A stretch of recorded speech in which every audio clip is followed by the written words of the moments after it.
Samantala, sumentro sa healthcare, housing, energy, food security ang naging aktibidad ni Pangulong Ferdinand R. Marcos Jr. Atin pong balikan ang isang linggong aktibidad ng Pangulo. Isang araw matapos ang kanyang sona, binisita ni Pangulong Ferdinand R. Marcos Jr. ang Davao de Oro Provincial Hospital sa Monte Vista. Dito ipinagkaloob niya ang halos 148 million pesos na pondo para sa karagdagang kagamitang medikal ng ospital.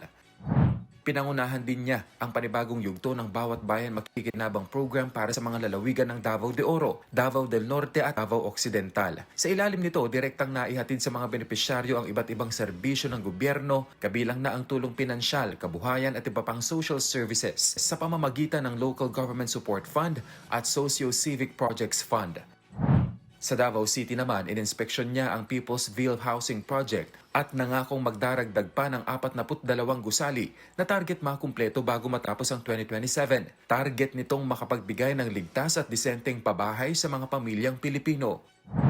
Miyerkules, pinangunahan niya ang pagbubukas ng Energy Museum sa Taguig City, kasabay ang paggunita sa ika-25 anibersaryo ng Electric Power Industry Reform Act o EPIRA. Iginiit niya ang kahalagahan ng seguridad sa enerhiya at ang patuloy na reforma upang maging mas maaasahan, mas abot kaya at mas napapanatili ang supply ng kuryente sa bansa.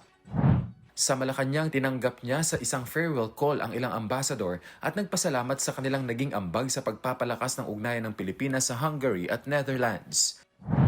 Huwebes, nagtungo naman ang Pangulo sa Pangasinan upang inspeksyonin ang rehabilitated Sual Fish Port. Layunin nito na palakasin ang infrastruktura sa pangisdaan at pagandahin ang food supply chain ng bansa. Inatasan ng Pangulo ang Department of Agriculture na ipagpatuloy ang modernisasyon ng mga fish port sa buong bansa upang mapataas ang produksyon, mabawasan ang post-harvest losses at mapabuti ang kabuhayan ng mga mangingisda. Kasunod nito, nagtungo siya sa Pantalan kung saan nakipagpulong sa mga lokal na mangingisda at mga tauhan ng Bureau of Fisheries and Aquatic Resources na kamakailan ay nakaranas ng water cannon attack mula sa China Coast Guard habang nagsasagawa ng routine mission malapit sa Bajo de Masinloc.